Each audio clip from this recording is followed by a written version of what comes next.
सबसे पहले मैं आपको बता दूं कि यह हत्या विजय यादव ने नहीं किया है, बल्कि भीड़ में ये हत्या हो गई है। ग्रामीण क्षेत्र, ग्रामीण लोग इसको पकड़ करके इन अपराधियों को पीट दिए थे।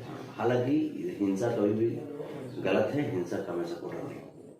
अच्छा, और एक लाइव आकर कोई सुधीर सिंह है जो राजपूत समाज से बिलोंग करते हैं, बोल रहे हैं कि पावर ऑफ कब देखो, बोलो कुछ लाइव ऐसा ही कह के बोला था।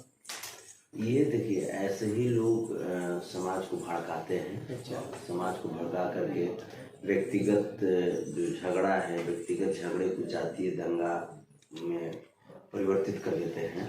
ऐसे लोगों पे बिल्कुल लगाम लगाई जानी चाहिए।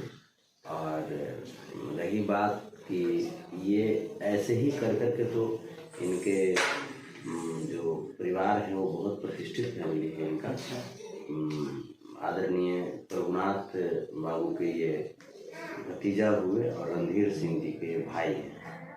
ये वही प्रभुनाथ बाबू जो सांसद हुआ करते थे आरजेडी में, और लालू प्रसाद यादव जी के काफ़ी करीबी माने जाते हैं आज भी।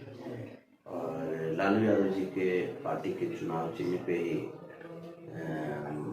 रणधीर सिंह जी जो कि प्रभुनाथ बाबू के बेटा हैं चुनाव लड़े थे। लेकिन इन्हीं के कुछ ये सब जो सुधीर जी का जो ये सब जो स्टेटमेंट जो रहता है, इसके वजह से बहुत कम अंतर से वो चुनाव हार जाते हैं। नमस्कार, मैं रमेश प्रेमी और आप देख रहे हैं आर्यन न्यूज। और अभी हम मौजूद हैं यदुवंशी सेना के अध्यक्ष संतोष रेणु भैया के पास, और आज हम बात करने वाले हैं छपरा में जो मुबारकपुर गांव में हत्याकांड हुआ है, उन्हीं पे चर्चा करेंगे। आइए आपको भी और खुद मिलते हैं संतोष रेणु यादव जी से। तो चैनल में स्वागत है सर। बहुत बहुत धन्यवाद भैया। अभी ये क्या चल रहा है, मतलब कहीं भी विवाद हो जा रहा है, कहीं भी हत्याकांड।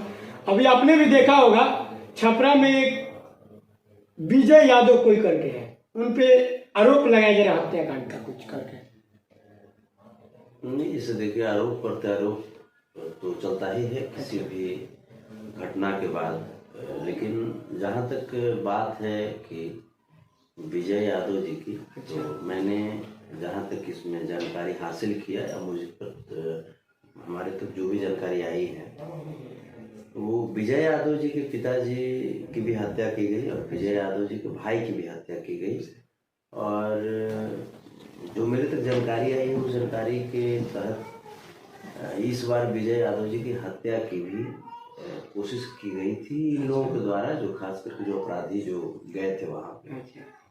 तो वहाँ पे इसके पश्चात तमाम जो लोग थे गांव वाले, वो लोग उनको पकड़ लिए और पकड़ करके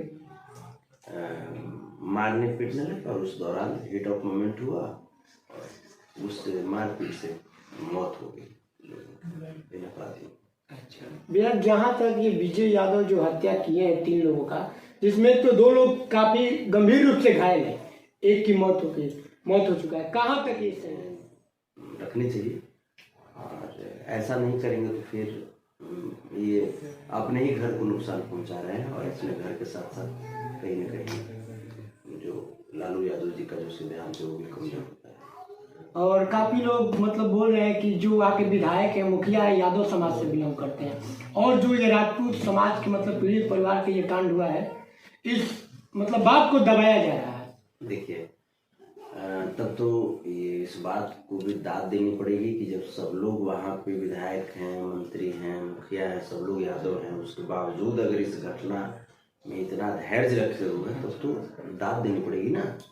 अब भाई कोई इतना बड़ा मैंने आपने गए और जैसे जा करके पूरे मुखिया जी के गांव को आग के हवाले कर दिया, मवेशियों को आपने क्षति पहुंचाया, सरकारी संपत्तियां आपने क्षति पहुंचाया, मुखिया कार्यालय में दस्तावेज को जला दिए।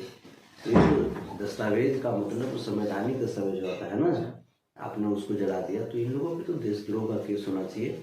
और ये लोग इसी कार्य के लिए जाने ही जाते हैं। जब जब चुनाव आएगा आप इस तरह का कार्य देख सकते हैं, आपको देखने को मिलेगा लगातार। अभी 2024 का चुनाव भी नजदीक है। आखिर जब चुनाव आता है तभी जातिवाद क्यों होता है? नहीं जानना। देखिए, बीजेपी के पास कोई वोट लेने का नैतिक अधिकार नहीं है, ठीक है। पूरे देश को जिस प्रकार से बीजेपी ने ठगा है और पूरे देशवासियों को जिस प्रकार से जुमली, एक होता है ना जुमला वाली बातों में उलझा कर दिया। चुगलखोरी। हाँ, पहले तो बोले थे कि 15 लाख रुपए हर अकाउंट में आएगा। अच्छा। तो 15 लाख रुपए हर अकाउंट में आएगा, उसके जगह पर लोग का जो योजना का जो पैसा था, लोगों के हितों की जो पैसा था, जो सरकारी योजनाओं का पैसा, वो अडानी की झोली में डाल दिए। वो अडानी का क्या स्थिति अभी है वो आप जान रहे होंगे, देश की स्थिति।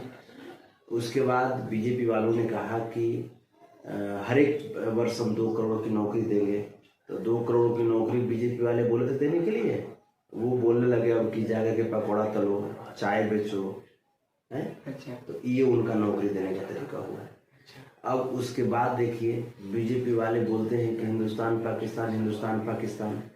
तो देखिए कि आज तक पुलवामा हमला किसने किया, किसने करवाया, ये बीजेपी वाले आज तक इसका रिपोर्ट नहीं दिए।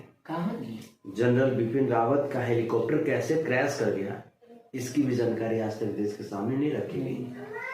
तो ये हिंदुस्तान पाकिस्तान वाली बात हो गई। अब बीजेपी वाले ये जो मैंने तथा मेन मुद्दा है कि आखिर जब चुनाव नजदीक आता है तो अभी जातिवाद क्यों होता है?